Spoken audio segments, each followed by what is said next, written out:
Hello everyone, most welcome to Indian Agricos channel. आज की class में हम डिस्कस करेंगे different methods of raising rice nursery. As you all know about the different methods are used for the cultivation of the rice crop.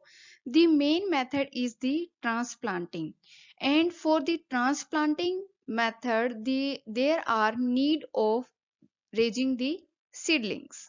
So, to raise the seedling, there are need to prepare the nursery seed bed and which is very well leveled and free from weeds and well drained. Here, four methods of raising the nursery for transplanting method. First is wet bed method, second one is dry bed method, and third one is depot method, and last is SRI, system of rice infestation. In the next slides, we will discuss about these four methods. सबसे पहले हम discuss करेंगे wet bed method. Wet bed method के लिए जो first requirement है वो है कि हम इसके लिए कौन सी सॉइल यूज करेंगे, वेल फर्टाइल सॉइल। ठीक है, well fertile and well drained soil.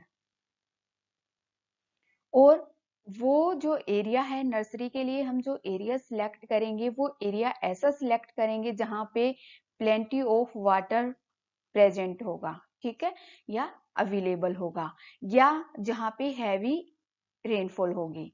तो हम सबसे पहले हमने क्या किया, जो एरिया है नर्सरी एरिया है वो हमने सिलेक्ट किया। नर्सरी एरिया जब हम सिलेक्ट कर लेते हैं, जैसे हमने इतना एरिया सिलेक्ट किया है, फिर हम इस एरिया के अंदर क्या करते हैं, पडलिंग या प्लोइंग। ठीक है, इसमें हम 3 से 4 क्या करेंगे, प्लोइंग करेंगे। और प्लोइंग के लिए हम इक्विपमेंट यूज कर सकते हैं पडलर और लोकल प्लो।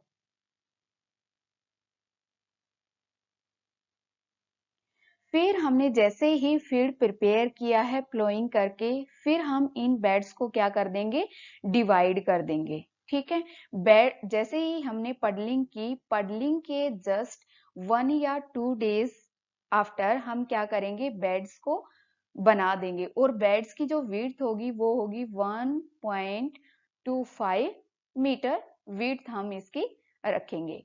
फिर ऐसे ही हमने एक बेड बनाया है, तो इसके अंदर इसके बाद हम क्या करेंगे, एक ड्रेनेज चैनल बनाएंगे। और ड्रेनेज चैनल हम कितनी उसकी विड्थ रखेंगे, 30 सेंटीमीटर। लेकिन जो हम बेड की विड्थ लेंथ रखेंगे, लेंथ जो स्लोप है लैंड का उसके अकॉर्डिंग ही रखेंगे।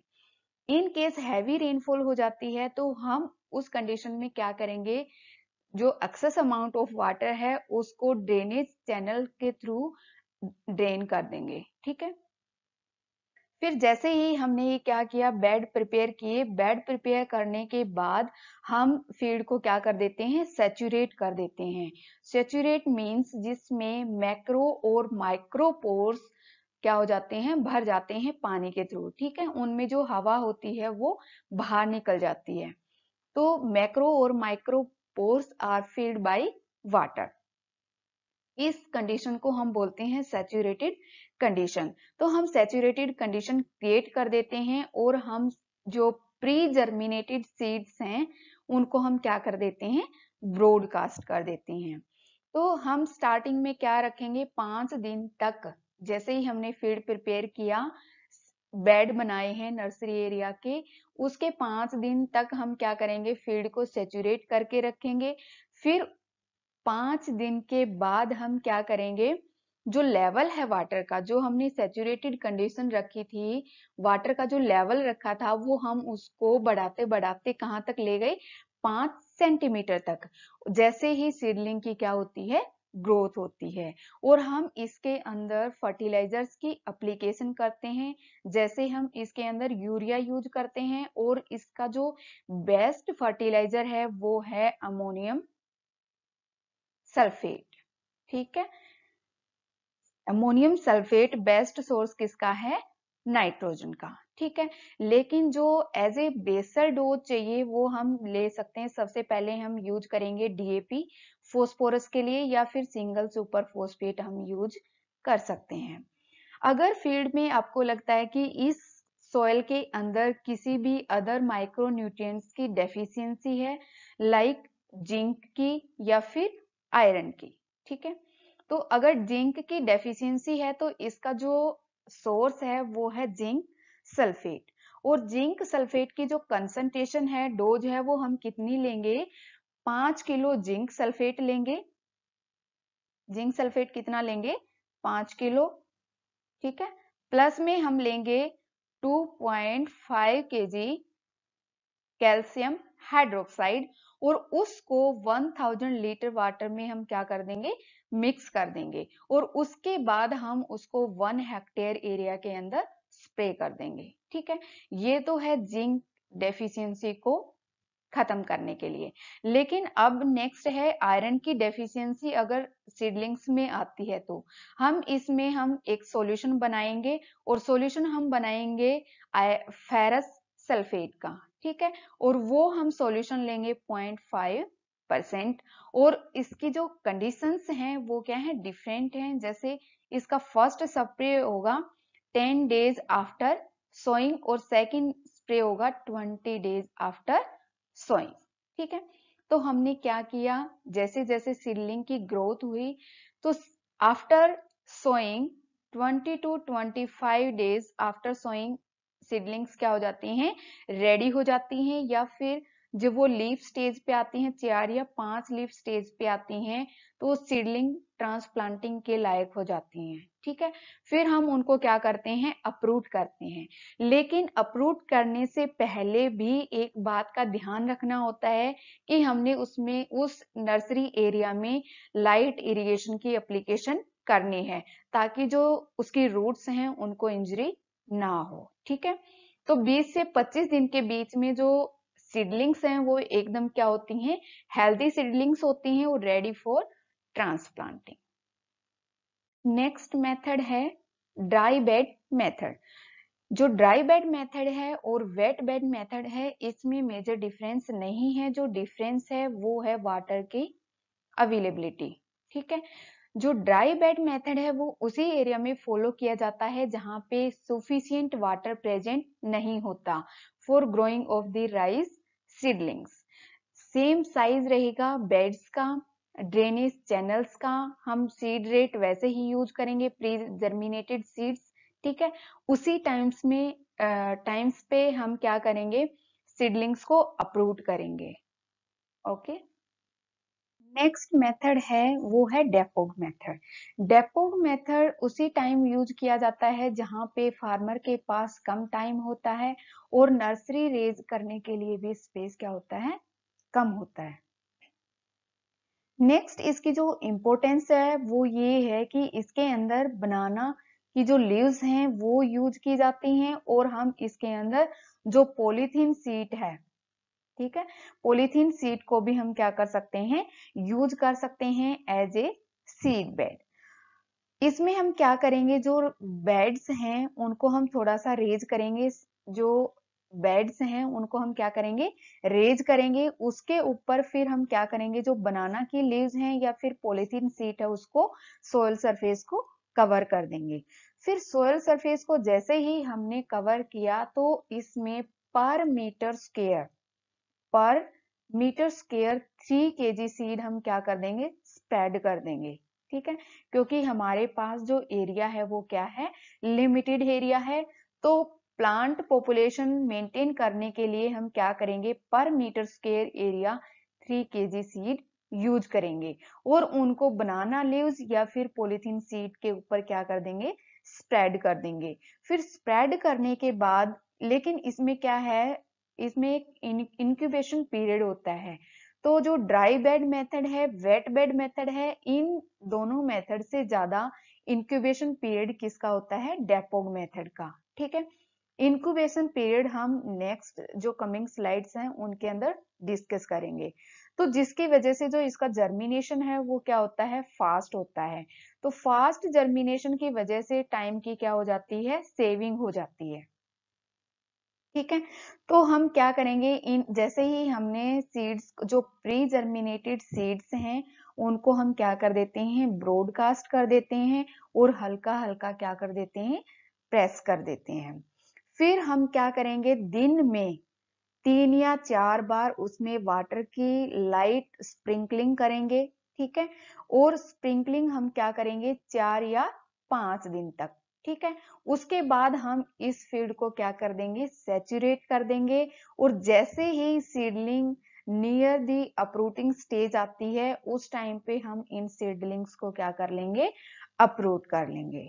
Okay. Next most important method है SRI, means system of rice intensification. ठीक है। इसका मतलब क्या है, ये क्या है कि line transplanting of single seedlings. ठीक है। सिंगल सीडलिंग्स को लाइंस में हमने सिंगल लाइन में क्या करना है, ट्रांसप्लांट करना है, जिसकी वजह से जो सीड रेट है वो कितना हो जाता है, 8 to 10 kg पर हेक्टेयर। ठीक है। लेकिन इसके अंदर एक मेन इंपॉर्टेंट बात और है कि इसके जैसे कि वेट बेड मेथड के अंदर हम प्लेंटी ऑफ वाटर यूज करते थे, लेकिन इस सिस्टम के अंदर 25 से लेके 30% जो वाटर रिक्वायरमेंट है वो क्या हो जाती है, कम हो जाती है। और ये सबसे पहले ये सिस्टम कहाँ पे यूज किया गया था, मदागास्कर के अंदर। ठीक है। नेक्स्ट जो हमारा मल्टीपल चॉइस क्वेश्चन है वो है, wet bed method of rice nursery raising is generally followed in the area where option A no shortage of labours, option B where the plenty of water or adequate amount of water is available, option C where the availability of machineries, and option C none of the above. The right answer is B. Next question है, incubation period for wet bed method of nursery raising. जो incubation period है ये किसके under में आता है, pre germination process. ठीक है। प्री जर्मिनेशन प्रोसेस में दो प्रोसेस आती हैं, एक आती है सीड को भिगोना, ठीक है, पानी में, जिसको हम बोलते हैं soaking of seeds in water, plus incubation period. ठीक है। क्या करेगा, जैसे ही फार्मर ने जितनी भी क्वांटिटी लेनी है सीड्स की, जैसे 50 किलो, 80 किलो या 100 केजी सीड लेना है, तो उस पूरे सीड को वो किस में इंक्यूबेट कर देगा, सोक कर देगा वाटर के अंदर। ठीक है। फिर क्या होगे, जो भी अनफील्ड सीड हैं वो पानी पे तैरने लग जाएंगे और उन सभी सीड्स को हम क्या कर देंगे, रिमूव कर देंगे। लेकिन जो गुड क्वालिटी सीड हैं वो सारे के सारे बॉटम पे चले जाएंगे, और जैसे ही बॉटम पे आते हैं तो हम फिर उन सीड्स को क्या कर लेंगे, बाहर निकाल लेंगे, और जो फ्रेश वाटर है उसके अंदर 12 घंटे तक रखेंगे। ठीक है। 12 घंटे के बाद हम क्या करेंगे, जैसे ही हमने 12 घंटे तक उसके अंदर रखा, उसको पानी के अंदर, फिर बाहर निकालेंगे। फिर जैसे ही हम गनी बैग्स या जैसे बोरी वगैरह आपने सुना होगा, उसके अंदर हम उन सीड्स को क्या कर देंगे, डाल देंगे। उस पीरियड को हम बोलते हैं इंक्यूबेशन पीरियड। और वो इंक्यूबेशन पीरियड क्या करता है, जर्मिनेशन फास्ट करता है। ठीक है। जैसे ही हमने क्या किया, सीड को पानी में डाला, तो सीड क्या करता है, वाटर अब्जॉर्ब करना स्टार्ट कर देता है। इस वाटर अब्जॉर्प्शन की प्रोसेस को हम बोलते हैं इम्बाइबेशन। क्या बोलते हैं, इम्बाइबेशन। ठीक है। ये जर्मिनेशन की कौन सी प्रोसेस है, फर्स्ट प्रोसेस है। इसके बाद ही हार्मोन रिलीज होते हैं सीड के अंदर, और जितनी भी कैटाबोलिज्म एनाबोलिज्म प्रोसेस है वो स्टार्ट होती है, मींस जर्मिनेशन स्टार्ट हो जाता है। ठीक है। फिर ये वेरी करता है, जो इंक्यूबेशन पीरियड है वो डिफरेंट, जो हमने नर्सरी रेजिंग मेथड से डिस्कस किए जो लास्ट स्लाइड थी उनमें, वो उन सब में क्या करता है, वेरी करता है। तो जितना कम जो नर्सरी का टाइम पीरियड होगा, उतना ही ज्यादा उसका क्या होगा, इंक्यूबेशन पीरियड हम लेंगे, ताकि सीडलिंग्स की क्या हो, फास्ट ग्रोथ हो फील्ड के अंदर। तो जो वेट बेड मेथड है उसके लिए हम जो इंक्यूबेशन पीरियड है वो हम लेंगे 24 से 36 घंटे। ऐसे ही ड्राई बेड जो मेथड है उसके लिए हम ये 24 से 36 घंटे इंक्यूबेशन पीरियड सिलेक्ट करेंगे। लेकिन जो डेपोग मेथड है, डेपोग मेथड के अंदर जो टाइम पीरियड होता है सीडलिंग्स के लिए नर्सरी फील्ड के अंदर, वो क्या होता है, कम होता है। इट मीन्स हमें उसके लिए इंक्यूबेशन जो पीरियड है वो क्या चाहिए, ज्यादा चाहिए। तो हम उसके लिए इंक्यूबेशन पीरियड सिलेक्ट करेंगे 36 से 48 घंटे। ठीक है। नेक्स्ट क्वेश्चन है, the best seedling age for transplanting is. Option A 20 से 25 दिन after sowing, option B 11 to 14 days after sowing, option C 30 to 35 days after sowing, and option D 10 to 12 days after sowing। okay? अगर ये depend करता है कि किस time पे हमने राइस का कल्टीवेशन किया है। अगर हम करते हैं क्रीप सीजन के अंदर, अगर हम राइस कल्टीवेशन क्रीप सीजन के अंदर करते हैं, तो उस टाइम पे जो सीडलिंग की एज होती है वो कितनी होती है, 20 से 25 दिन। ठीक है। जैसे ही 20 से 25 दिन होते हैं सीडलिंग को, तो हम उनको क्या करेंगे, अप्रूट करके ट्रांसप्लांट कर देंगे। लेकिन जैसे ही हम ड्राई लैंड एरिया, ठीक है, या फिर रबी सीजन के अंदर ग्रो करते हैं राइस को, तो उस टाइम पे जो सीडलिंग्स की स्टेज होती है वो कितनी होती है, 30 से 35 दिन की सीडलिंग की एज होती है। और डेपोग मेथड के अंदर जो एज है वो कितनी होनी चाहिए, 11 टू 14 डेज।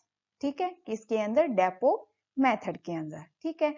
अगर जो सिस्टम ऑफ राइस इंटेंसिफिकेशन है, अगर वो हम सिस्टम यूज कर रहे हैं, तो उस टाइम पे जो सीडलिंग की एज है वो कितनी होनी चाहिए, 10 to 12 days after sowing for the system of rice intensification। Next question है, at seedling stage of rice water level is maintain. Option A 1 to 2 centimeter, option B 2 to 3 centimeter, option C 3 to 4 centimeter, and option D up to 5 centimeter। The right option is D। The next question is, Dapog method of nursery raising introduced in India from option A China, option B America, option C Pakistan, and option D Philippines। The right option is D। Next question is, how much area required for nursery raising by Dapog method for 1 hectare? Option A 1000 meter square area, option B 1250 to 1500 meter square area, option C 35 to 40 meter square area, and option D 100 meter square area। The right option is C। जो डेपोग method है उसके लिए 35 से 40 metre square area की जो seedlings हैं वो sufficient रहती हैं 1 हेक्टेयर एरिया के लिए। ठीक है। लेकिन अगर ड्राईलैंड एरिया है, ड्राईलैंड एरिया के लिए जो नर्सरी रेजिंग एरिया है वो चाहिए 100 मीटर स्क्वायर। बट जो वेट बेड मेथड से अगर हम नर्सरी तैयार कर रहे हैं, तो उसके लिए एरिया चाहिए 1250 से लेके 1500 मीटर स्क्वायर एरिया। ठीक है। लेकिन जो सिस्टम ऑफ राइस इंटेंसिफिकेशन है, ठीक है, उसके लिए हम नर्सरी एरिया सिलेक्ट करेंगे 100 मीटर स्क्वायर एरिया। ठीक है। लेकिन क्या है कि अगर इन केस जो टाइम ऑफ सोइंग है, सीडलिंग रेजिंग का जो टाइम है, इन केस वो क्या हो जाता है, डिले हो जाता है, तो उस केस में भी हम नर्सरी एरिया इंक्रीज कर देते हैं। ओके। नेक्स्ट क्वेश्चन है, how many seedlings are transplanted per hill under normal condition? Option A 1 और 2 सीडलिंग्स पर हिल, ऑप्शन बी 2 और 3, ऑप्शन सी 4 और 5, ऑप्शन डी 5 और मोर सीडलिंग्स। अंडर नॉर्मल कंडीशन जो नंबर ऑफ सीडलिंग्स हैं पर हिल वो हम सिलेक्ट करते हैं 2 और 3 सीडलिंग्स ओनली, ठीक है।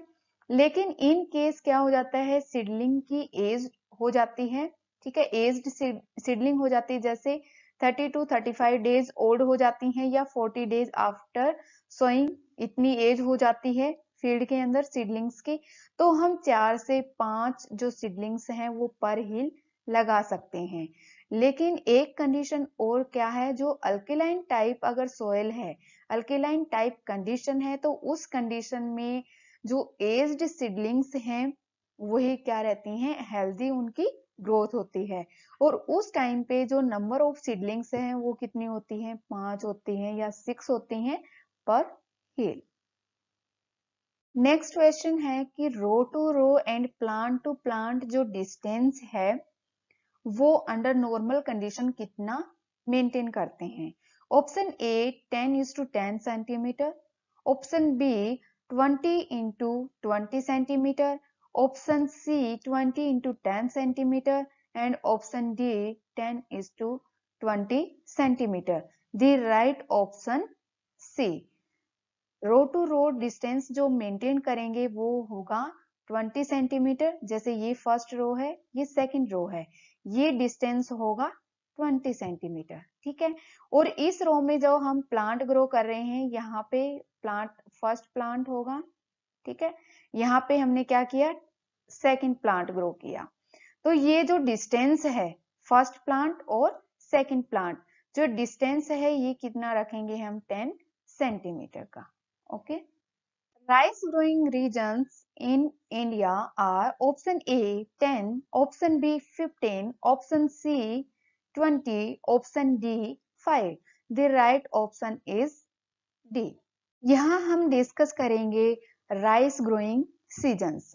राइस 3 सीजन के अंदर ग्रो की जा सकती है, जैसे कि आप देख सकते हैं प्री खरीफ, ठीक है, जिसको हम बोल सकते हैं अस और ऑटमन राइस। जो खरीफ सीजन में ग्रो की जाती है उसको हम बोलते हैं अमन और अघानी राइस, और जो समर सीजन में ग्रो की जाती है उसको हम बोलते हैं बोरो राइस, ठीक है। जो प्री खरीफ सीजन में सोइंग की जाती है वो की जाती है अप्रैल और मई के महीने में, और उसकी हम हार्वेस्टिंग करते हैं अगस्त और सितंबर के टाइम पे। लेकिन जो खरीफ सीजन की क्रॉप है, अगर हम खरीफ सीजन में राइस का कल्टीवेशन करते हैं तो वो टाइम है जून और July at the time of monsoon onset, ठीक है। लेकिन उसकी हार्वेस्टिंग करते हैं अक्टूबर मंथ में। जो बोरो राइस है उसका टाइम है जनवरी और फरवरी में कल्टीवेशन का, और हार्वेस्टिंग टाइम है अप्रैल और मई। नेक्स्ट क्वेश्चन है, rice is grown in 3 seasons in eastern and peninsular India. जो 3 सीजन है राइस के वो ईस्टर्न और पेनिनसुलर इंडिया के अंदर ग्रो की जाती है तीनों सीजन में। वो उसका एक रीजन है, वो रीजन हम देखते हैं।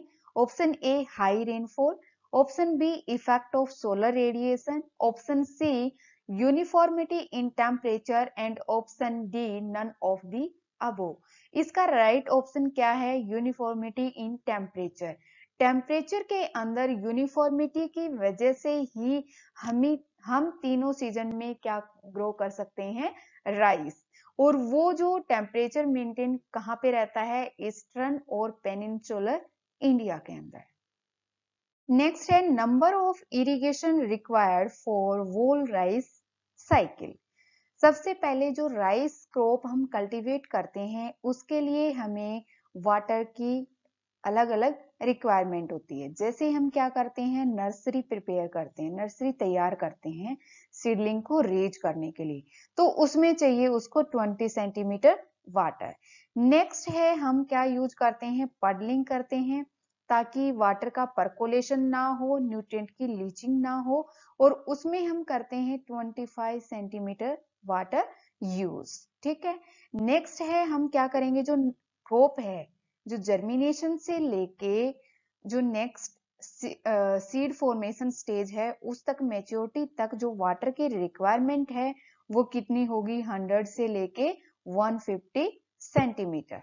ठीक है, तो जो टोटल वाटर की रिक्वायरमेंट है राइस क्रॉप की कल्टीवेशन के लिए वो कितनी है, 150 सेंटीमीटर से लेके 200 सेंटीमीटर तक।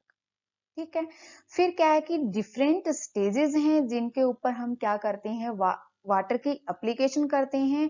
ठीक है, या फिर इरिगेशन एप्लीकेशन करते हैं। तो इसके ऑप्शंस हैं, ऑप्शन ए 2 और 3, option B 4, option C 8, option D 5। The right option is 5। 5 stages ऐसी हैं जिनके ऊपर हम क्या करते हैं, इरिगेशन एप्लीकेशन क्या है, नेसेसरी है। जो फर्स्ट स्टेज है वो है सीडलिंग स्टेज। ओके, जो सेकंड स्टेज है वो है टिलरिंग स्टेज, जिसपे टिलरिंग स्टेज पे अगर हमने वाटर की एप्लीकेशन नहीं की तो नंबर ऑफ टिलर्स क्या हो जाएंगे, कम हो जाएंगे। जो नेक्स्ट स्टेज है वो है panicle initiation stage. Fourth stage हम इसके अंदर लेते हैं फ्लावरिंग स्टेज, और फिफ्थ स्टेज है इसके अंदर ग्रेन फिलिंग और डो स्टेज।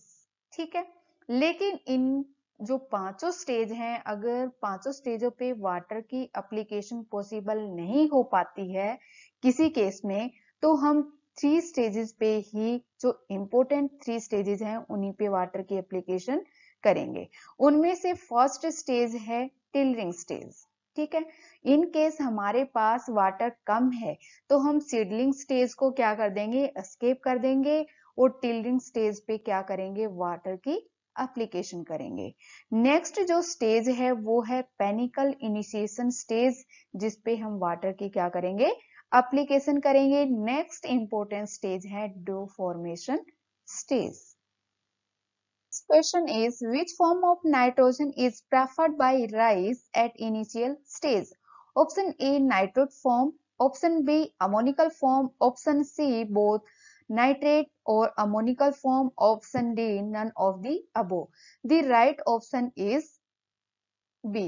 इनिशियल स्टेज पे जो राइस है उसको कौन सी फॉर्म पसंद है, अमोनिकल फॉर्म। ठीक है, ज्यादा से ज्यादा अपटेक किसका होता है, अमोनिकल फॉर्म का। तो नाइट्रोजन एप्लीकेशन की जो स्टेजेस हैं वो भी क्या है, डिफरेंट हैं।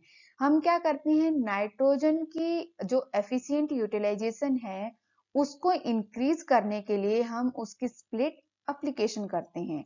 जैसे ही हम 50% नाइट्रोजन अप्लाई करते हैं एज ए बेसल डोज, ठीक है, उसका जो 50% जो रिमेनिंग पार्ट है उसका 25% हम अप्लाई करते हैं टिलरिंग स्टेज पे, ताकि ज्यादा से ज्यादा नंबर ऑफ टिलर्स बने। ठीक है, और जो रिमेनिंग 25% है वो हम अप्लाई करते हैं पेनिकल इनिशिएशन स्टेज पे।